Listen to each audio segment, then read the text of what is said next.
Nah, setelah kita melihat tadi bagaimana kejujuran mereka bisa menjadi bumerang bagi mereka, kali ini kita mencoba melihat dari sisi sains. Bagaimana sains menafsirkan surat Al-Kahfi ini. Nah, Anda juga harus tahu bahwa sains mempelajari semua kitab suci dan agama, tidak terkecuali Al-Quran. Mereka mengetahui jalur-jalur suatu paham masuk, terasimilasi, saling mempengaruhi dan dipengaruhi. Karena manusia tidak ujuk-ujuk tahu bahwa bumi bulat, tahu-tahu menggunakan demokrasi, kapitalis, dan lain-lain ya. Ideologi dan paham-paham ini tidak muncul begitu saja, tapi ada rangkaian perjalanannya. Mengetahui sejarah berarti mengetahui pikiran manusia, dan mengetahui perjalanan pikiran manusia berarti mengetahui manusia itu sendiri. Karena itu hal ini penting. Karena surat Al-Kahfi ini menceritakan tentang kisah seorang raja bernama Zulkarnain. Kali ini kita ingin mencoba mencari tahu siapa sebenarnya Zulkarnain. Saya menemukan kemiripan antara Syriac legend tentang Alexander ya dengan Al-Quran cerita tentang Zulkarnain. Tentunya ini dari sumber-sumber yang saintifik. Pertama, kita lihat dari nama, kemiripan nama. Kita akan lihat dari sumber Islam. Itu datang dari terjemahan ya, sumber Islam. Nanti saya share situsnya. Zulkarnain, arti terjemahan Zulkarnain, yang punya pemilik, penguasa, dan juga bisa tanduk. Kemudian dari sumber Islam lain yaitu kisah Zulkarnain dalam Al-Quran surat Al-Kahfi ini ya. Fakultas Agama Islam Universitas Muhammadiyah Mataram nih ya. Kita cari bahwa Zulkarnain ini secara harfiah berarti pemilik dua tanduk. Orang yang memakai perisai di kepalanya. Dan ini yang lainnya adalah sementara kata Zulkarnain terdiri dari dua kata, yaitu Zun dan Al-Qarnain. Kalian merupakan bentuk dari dua dari kata kan yang secara harfiah berarti tanduk. Jadi tanduk juga nih. Kemudian dari sains kita ambil dari Universitas Princeton, ada seminar online ini. Seminar online dari Dr. Michael Barry, Universitas Princeton. Silakan dilihat cuplikannya. Of Alexander's 4th century BC empire, but also continuing into Roman imperial days, showing Alexander with a diadem and the twin ram horns of the Egyptian sun god Amun-Ra, as if, as he claimed, he were the true son of the Egyptian sun god, which in his Greek sort of cosmopolitan manner meant that he was the child of Zeus himself, child of the sun. So Alexander's effigy, circulating on such coins throughout the Near East for almost 1,000 years, gave rise to the name by which he is known in the Quran, the Lord of the Twin Horns, Dhul Qarnayn. And the Quran even says, they shall ask thee concerning Dhul Qarnayn. They shall ask thee concerning the Lord of the Twin Horns. After that, for several centuries, Muslim scholars are going to try to wonder and try to explain what those two horns could possibly mean. Itu tadi dari segi nama. Lalu kemudian dari segi yang lain, yang nomor 2 adalah peradaban dan tempat matahari terbit. Nah, ini dia kemiripannya dari Syriac version ya. Dikatakan bahwa jadi seluruh camp naik dan Alexander dan pasukannya pergi di antara laut. Bla bla bla, masih banyak ya, kepanjangan jadi saya potong. Tempat kebangkitan matahari ada di atas laut. Ada orang-orang yang diam di sana. Ketika dia akan bangun, melarikan diri dan bersembunyi di laut agar mereka tidak terbakar oleh sinarnya. Dan mereka yang tinggal di sana memiliki gua-gua yang dilubangi di bebatuan. Dan segera setelah mereka melihat matahari melintas di antaranya, manusia dan burung melarikan diri dari hadapannya dan bersembunyi di gua-gua karena batu-batu terkoyak oleh panasnya yang membara dan jatuh. Sedangkan dalam Al-Kahfi ayat 89 sampai 90, kemudian dia menempuh suatu jalan yang lain hingga ketika dia sampai di tempat terbit matahari sebelah timur, didapatinya matahari bersinar di atas suatu kaum yang tidak kami buatkan suatu pelindung bagi mereka dari cahaya matahari itu. Ya, kelihatan banget ya. Ada versi yang warna hijau ini, saya kasih tahu, saya perjelas kesamaannya. Kemudian dari kisah-kisah selanjutnya adalah kisah Yajuj dan Majuj, atau dalam bahasa Inggris itu Magog dan Magog. Nah, kisahnya dari Alexander, dari kisah Syrianik adalah gunung ini lebih tinggi dan lebih mengerikan dari semua gunung yang pernah saya lihat. Orang-orang tua penduduk asli negara itu berkata kepada raja, "Ya demi yang mulia, tuanku raja, baik kami maupun ayah kami tidak dapat melangkah satu langkah ke dalamnya dan pria juga tidak naik ke atasnya. Di sisi itu atau di sini adalah batas yang telah Tuhan tetapkan antara kita dan bangsa-bangsa di dalamnya." Alexander berkata, "Siapakah bangsa-bangsa di dalam gunung yang kita cari ini?" Penduduk asli negeri itu berkata, "Mereka adalah orang Hun." Dia berkata, ini adalah Alexander berkata kepada mereka, "Siapakah raja mereka?" Orang tua itu berkata, "Yajuj dan Majuj." Dan panjang lagi ceritanya ya. Alexander berkata kepada penduduk asli negeri itu, "Apakah mereka datang untuk merusak hari-harimu?" Orang-orang tua itu menjawab dan berkata kepada raja, "Semoga Tuhan menegakkan kerajaanmu dan mahkotamu, tuanku raja. Benteng-benteng ini yang telah diruntuhkan di tanah kami dan di tanah orang Romawi telah diruntuhkan oleh mereka. Oleh mereka menara-menara ini telah dirobohkan. Ketika mereka pergi untuk mereka merusak tanah Romawi dan Persia dan kemudian mereka memasuki wilayah mereka sendiri." Jadi apa kemiripannya adalah gunung Yajuj dan Majuj dan berbuat kerusakan. Nah, dalam kisah Al-Kahfi Al-Quran 93 sampai 94 dikatakan, hingga ketika dia sampai di antara dua gunung ini ya, didapatinya di belakang kedua gunung itu suatu kaum yang hampir tidak memahami pembicaraan. Mereka berkata, "Wahai Zulkarnain, sungguh Yajuj dan Majuj itu melakukan makhluk yang berbuat kerusakan." Nah, ini sama arti ceritanya di bumi. "Maka bolehkah kami membayarmu imbalan agar engkau membuatkan dinding penghalang antara kami dan mereka?" Kemudian kemiripan keempat adalah membuat dinding penghalang atau benteng. Dalam kisah Syrianik ya, dikatakan ketika Alexander telah mendengar apa yang dikatakan orang tua itu, dia sangat kagum pada laut besar yang mengelilingi semua ciptaan. Alexander berkata kepada pasukannya, "Apakah kamu ingin kami melakukan sesuatu yang luar biasa di negeri ini?" Mereka berkata kepadanya, "Seperti yang diperintahkan yang mulia kami akan lakukan." Raja berkata, "Mari kita membuat gerbang dari tembaga dan menutup celah ini." Sounds familiar ya. Nah, ini juga dalam surat Al-Kahfi juga sama ya. Ayat 95-nya dia Zulkarnain berkata, "Apa yang telah dianugerahkan Tuhan kepadaku lebih baik daripada imbalanmu. Maka bantulah aku dengan kekuatan agar aku dapat membuatkan dinding penghalang antara kamu dan mereka." Saling melengkapi ya.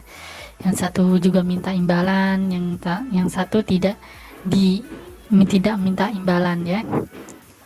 Yang seperti saling sahut menyahut antara Syriac Legend Version dengan Al-Qur'annya. Kemudian kemiripan selanjutnya adalah nomor 5. Benteng tersebut terbuat dari besi dan tembaga. dalam Syria version ya. Dan Alexander memerintahkan dan mengambil 3.000 pandai besi, pekerja besi, dan 3.000 laki-laki pekerja kuningan.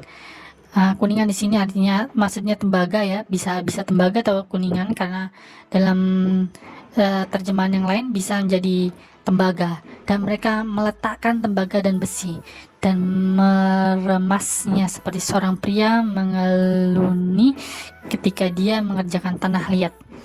Kemudian mereka membawanya dan membuat sebuah pintu gerbang yang panjangnya 12 hasta dan lebarnya 8 hasta, dan dia membuat ambang batas yang lebih rendah dari gunung ke gunung yang panjangnya 12 hasta.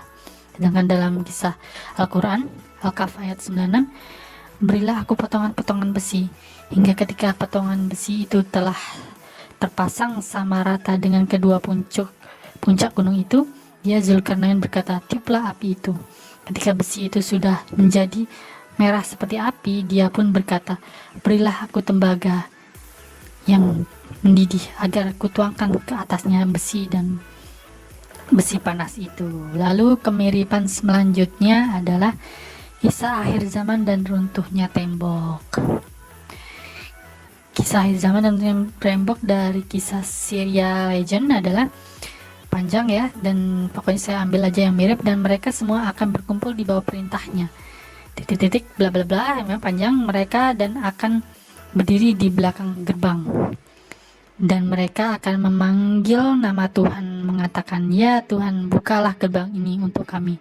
Dan Tuhan akan mengirimkan tandanya dari surga, dan sebuah suara akan memanggil pintu gerbang ini, dan itu akan dihancurkan dan jatuh atas perintah Tuhan ya.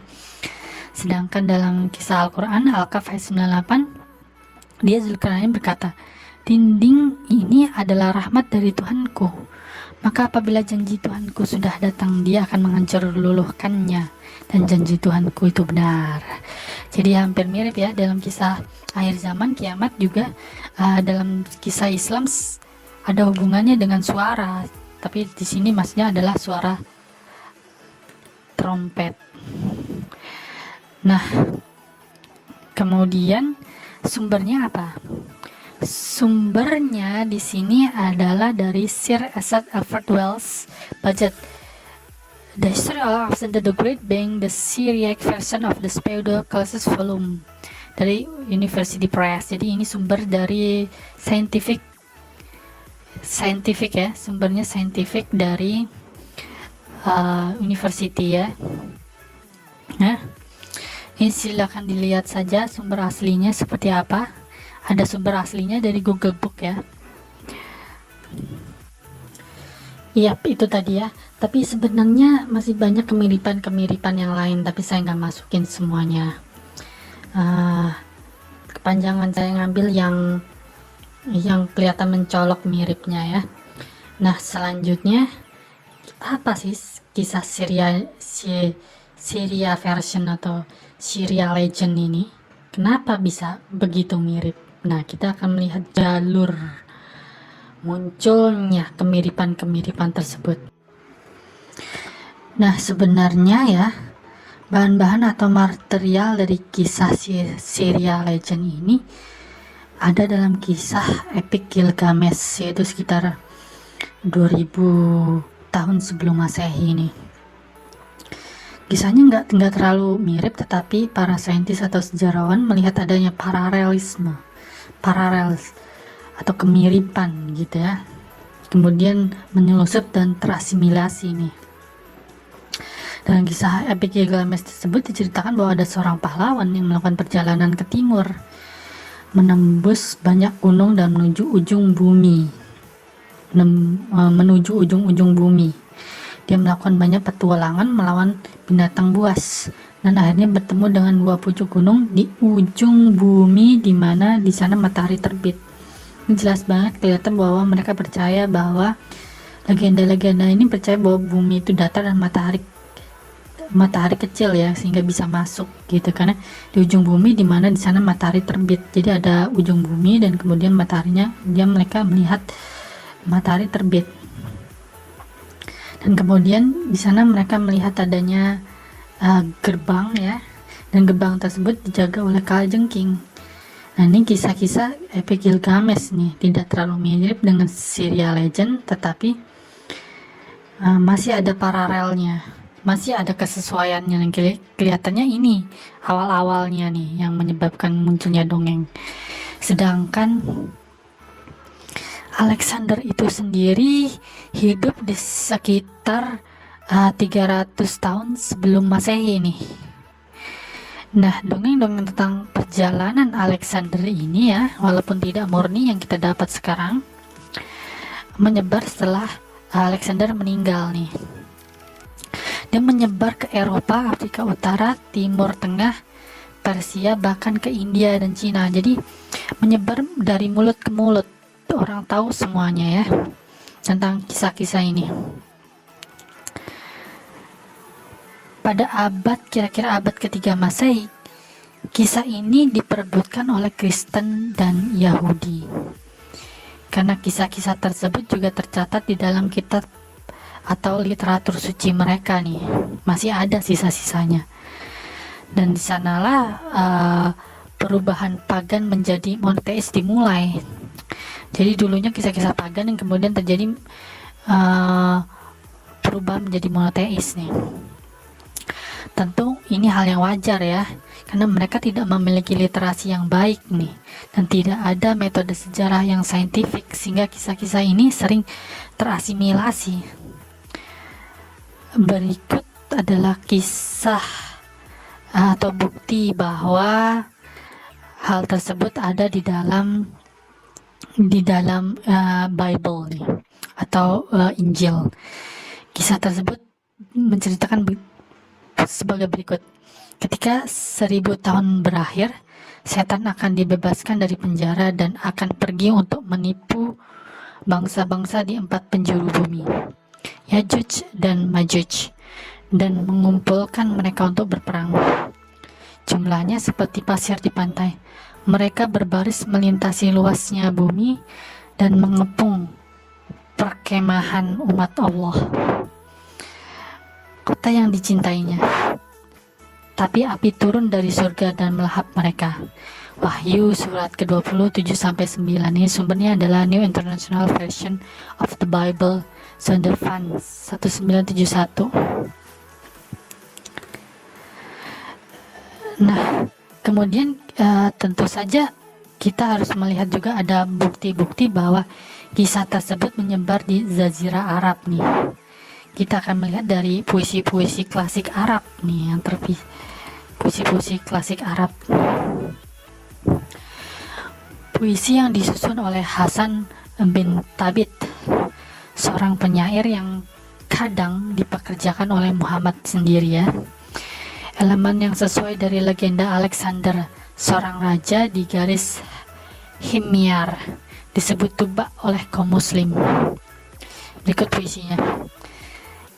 Kita adalah ranah Zulkarnain yang mulia. Ranah seperti miliknya tidak pernah dimenangkan oleh Raja Fana. Diikuti dia matahari untuk melihat pengaturannya. Ketika itu tenggelam ke laut suram musim semi. Nah, ini katanya bahwa matahari itu tenggelam di lautan nih. Ya, hampir sama dengan hadis. Sampai ia berusaha untuk melihat bangkit di pagi hari. Dari dalam masyannya, ketika timur ia menembak. Sepanjang hari cakrawala membawanya ke depan. Sepanjang malam dia mengamati bintang-bintang dan tidak pernah lelah.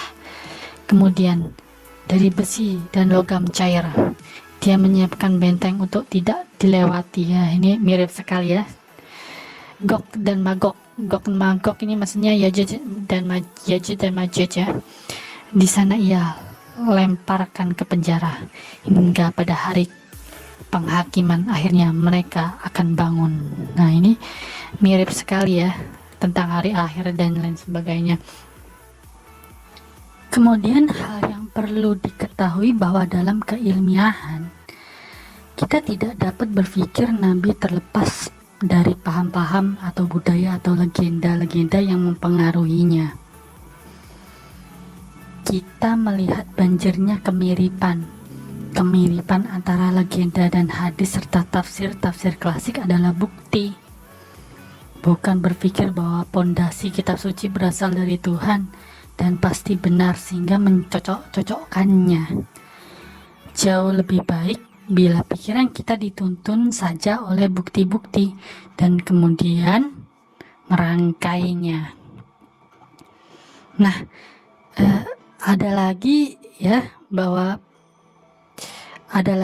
pada saat Renaissance nih, muncul orang-orang yang mulai memahaminya bahwa kisah Alexander ini adalah kisah pagan.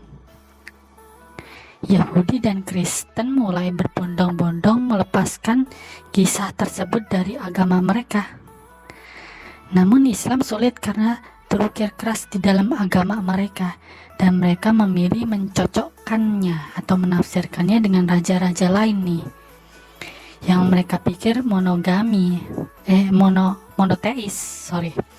seperti Cyrus dan Akhenaten.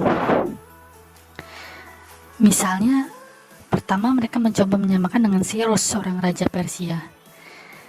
Pada bukti-bukti yang didapat, Cyrus ini kemungkinan besar adalah seorang Zoroastrian. Juga masih diperdebatkan apakah tanduk selalu berhubungan dengannya dan apakah tanduk memang yang dipakainya.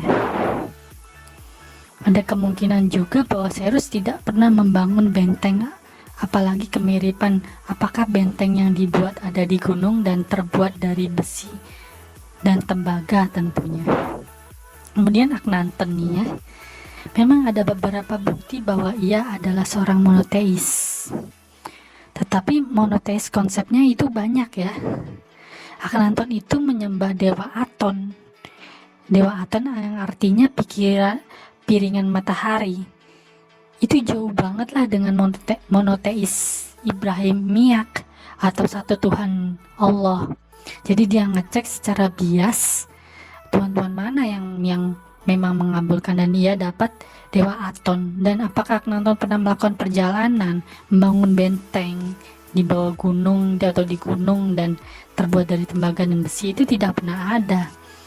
Jadi jelas di sini bahwa bantahan mereka adalah murni teologis dengan asumsi dasar bahwa agama mereka benar dan kitab suci berasal dari Tuhan. Pastilah tidak mungkin salah, dan pengaruh oleh dongeng-dongeng orang dahulu pastilah tidak mungkin ada. Oke, sampai di sini dulu. Selanjutnya kita akan membahas tentang perenungan ilmu hakikat 1, 2, dan 3. Nah, jadi teruslah pada channel ini, karena kebenaran itu tidak datang pada orang-orang yang cerdas, tapi kebenaran itu datang pada orang-orang yang berani.